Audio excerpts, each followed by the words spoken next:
बिहार में 2025 के विधानसभा चुनाव अब अपने अंतिम पड़ाव पर पहुंच चुके हैं। 2 चरणों में मतदान पूरा हो चुका है और अब सबकी निगाहें 14 नवंबर पर टिकी हैं, जब सुबह 8 बजे से मतगणना शुरू होगी।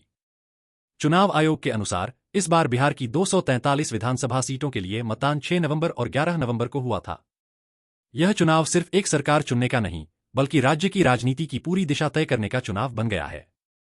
क्या नीतीश कुमार एक बार फिर अपना रिकॉर्ड कायम करेंगे या तेजस्वी यादव और उनका महागठबंधन इस बार कोई नया इतिहास रचेंगे? इसका जवाब 14 नवंबर को मिलने वाला है।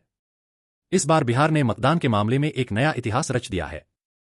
चुनाव आयोग के आंकड़ों के अनुसार कुल मतदान प्रतिशत 66.9% तक पहुंच गया, जो राज्य के इतिहास में अब तक का सबसे अधिक है।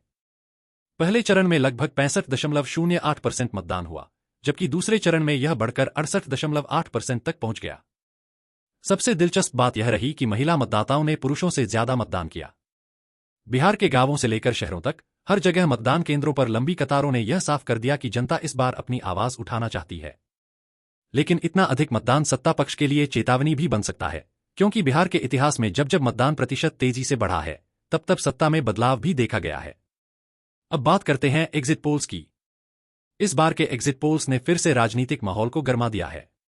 एक्सिस माई इंडिया और इंडिया टुडे जैसे बड़े सर्वे एजेंसियों ने एनडीए गठबंधन को 121 से 141 सीटों तक मिलने की संभावना जताई है। कुछ सर्वेक्षणों में तो एनडीए के लिए 150 से अधिक सीटों का अनुमान भी लगाया गया है, जबकि महागठबंधन, जिसका नेतृत्व तेजस्वी यादव कर रहे हैं, उनके खाते में 90 से 110 सीटों का अनुमान है। बहुमत का आंकड़ा 122 सीटों का है, इसलिए अगर ये एग्जिट पोल्स सही साबित हुए तो नीतीश कुमार के लिए सत्ता में वापसी का रास्ता खुल सकता है।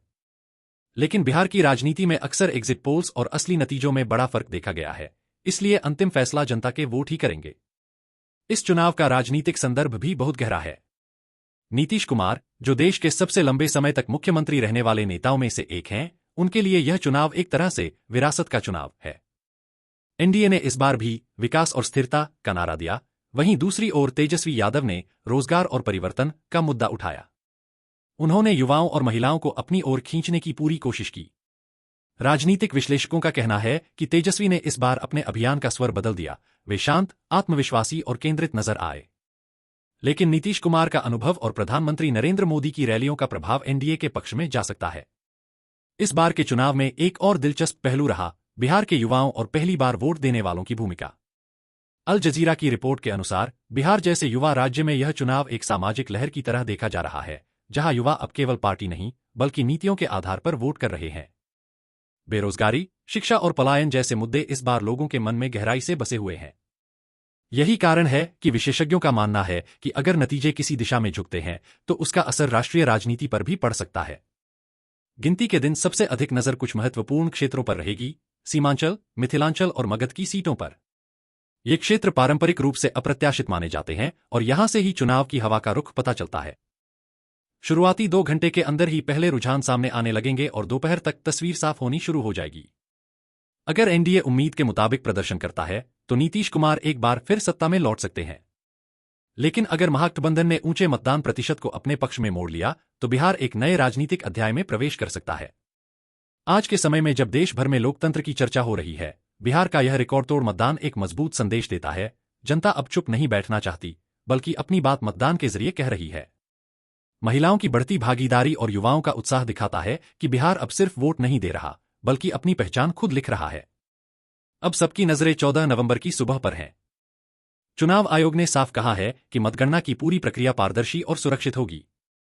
जैसे ही नतीजे आने शुरू होंगे, हम आपके लिए सीटवार विश्लेषण, रुझान और प्रमुख नेताओं की प्रतिक्रियाएं लेकर हाजिर रहेंगे।